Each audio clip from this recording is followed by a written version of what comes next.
तो hello guys, welcome to my channel. तो guys आप सोचते होंगे कि इतना भीड़ क्यों है। तो आज हमारे गांव में बहुत सारे लोग देवघर जा रहा है। तो गाइज हमारे गांव से देवघर लगभग 350-400 किलोमीटर है और सभी कंवरिया पैदल यात्रा करेगा और चलकर पहुंचेगा बाबा नगरिया में।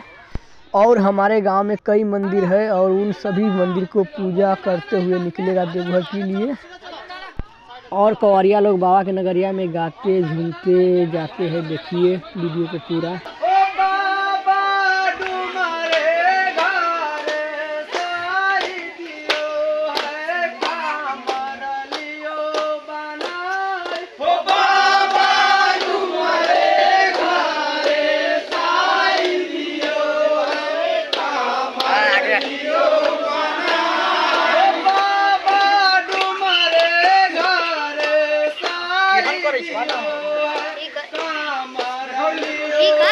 आप देखिए कितने